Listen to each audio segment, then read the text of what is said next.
welcome back or welcome to my YouTube channel. My name is Alyssa Cotten and I provide emotional and mental support so you can thrive in your life. And in today's video, I'm gonna go over the 5 signs that you might have high functioning anxiety. Stay till the end to hear all about high functioning anxiety and see if you have it. Let's get started. High functioning anxiety, what is that? What does that mean? And how do I know if I have it? So high functioning anxiety is not a diagnosis. So this video is not designed to diagnose you, but more to give you more information. So high functioning anxiety is essentially what it sounds like. You are high functioning, you're able to go to work, you're able to take care of yourself, but you have this underlying anxiety that is pushing you to constantly be anxious even though you are successful, you are able to take care of yourself, you're able to go after your goals. So high functioning anxiety tends to really show up in ways that unfortunately our society rewards. So you might be seeing this as being an overachiever, perfectionism, striving for your goals, constantly double checking your reports, all of that. So I'm gonna go over the 5 signs that you might be having high functioning anxiety and what we can do about it. So let's dive into the first one. So the first sign that you might be struggling with high functioning anxiety is overthinking and overanalyzing. Ask yourself, the last time you sent an email, how many times did you reread it before you hit send? Or even a text message, are you rereading it? Are you looking at it? Are you double checking things before you hit send? Or even if you're a content creator, how often are you overlooking your captions, your posts before you hit post? This overthinking and overanalyzing is in all areas of your life, not just your work, but also your personal life. Constantly analyzing and thinking, is this enough? Is this good enough? Is this quality work? Is this gonna be hitting the mark? And this overthinking and this overanalyzing is a low-grade form of anxiety. And so constantly checking, thinking, overthinking might be a sign that you have high functioning anxiety. The second sign is fear of failure and striving for perfectionism. Think about a new task. Are you saying, no, I don't want to do the new task because you already know you might fail, so you don't even want to try? Or you strive for perfectionism when perfectionism isn't even required out of you?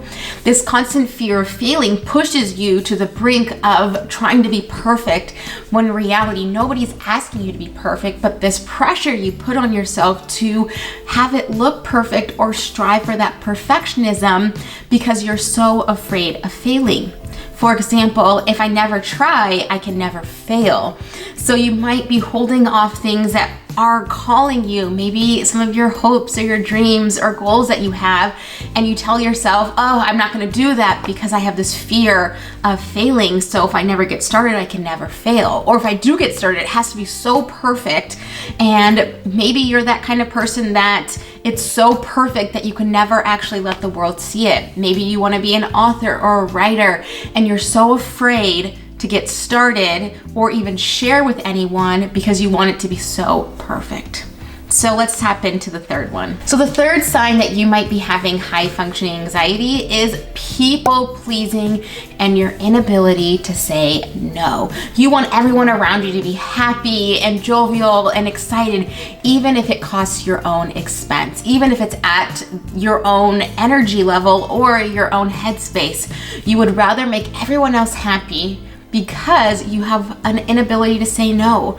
If someone calls you and asks for help, even if you are totally drained, totally exhausted, you're gonna say yes because of that people pleasing. You want people to like you so much that you are willing to sacrifice your own happiness so other people around you can be happy. And what happens is you get so burnt out and so exhausted, and you just keep telling yourself, well, I can't say no because they expect this out of me. They expect this high level of performance or attendance or work ethic. So for example, if your boss says to you, hey, I need you to help out with this extra project, even though you're already helping out with so many other projects, you have this fear of someone's not gonna like you, so this people-pleasing step forward. And even though you have a full plate, you say, yeah, definitely, I'll totally help out, because you wanna say no, but your people-pleasing part of you, that high-functioning anxiety, is saying, nope, we can't say no, we have to say yes to everything. This can even be seen in your kids' lives. For example, the school call says we need some extra parents to help volunteer. Even though you always volunteer, you feel that you can't say no because of this expectation and this striving for perfectionism, people pleasing, so that inability to say no. The fourth sign that you might be struggling with high functioning anxiety is dwelling on the past. And you might be thinking about all the things that happened up until today, all the good, the bad, the ugly. You might be rethinking scenarios. What could I have done here? What could I have done there? Oh, I don't know. Was that enough? Was that not enough? I don't know. And you're constantly rethinking scenarios so that if that same scenario happens again, you're able to make changes. And what happens is it kind of goes again with the first one, that overthinking and that overanalyzing, that you're constantly consumed with what happened in the past, but you're actually not able to be present. You're not able to be here in the moment because you're so focused on all the things that didn't go well in the past for you, and you're kind of analyzing, how do I make the future not have those same mistakes? So that overanalyzing and dwelling on the past, whether the past failures or even your past mistakes. And the fifth sign that you might be struggling with high functioning anxiety is excessive worry that you are not enough, that your work isn't enough, that your efforts are not enough. So you constantly push yourself to be more, to do more, because you have this fear that if I don't do more, then people are gonna think I'm not worthy or deserving. This can be seen in all areas, in your friendships. I have to go above and beyond. I have to do that in my family. I have to be the one that's always motivated and positive and this and that go-getter, the one that everyone can rely on. Or even in your personal family, maybe with your partner or your kids or your animals, and this constant worry that I'm not enough. And what happens when we believe that we are not enough, we overcompensate by doing more than we physically can, because we don't want other people to think less than us. Again, that people pleasing. So let's review those 5 things, and then I'm going to talk about what we can do with it now that you've identified that you have high functioning anxiety, and how we can help cope through that. So we've got the first one is overthinking, overanalyzing. Number 2 is fear of failure or striving for perfectionism. Number 3 is people pleasing, that inability to say no. Number 4, dwelling on the past. And number 5, feeling like you're not enough or you're not worthy and deserving, so you overcompensate in that area. So now you might be saying, okay, Alyssa, I connect to all 5 of those. Like, you nailed it. That's me. I've got high functioning anxiety. Okay, now what? Hello, help me. So now what is starting to be aware of where are you pushing your own boundaries, and ask yourself, is this really in alignment with my beliefs and values? What happens is anxiety kind of shows up when we are not in alignment with our beliefs and values. So if my belief and value is to be a good, kind, helpful person, and I'm doing that, my brain is like, all right, you're in alignment.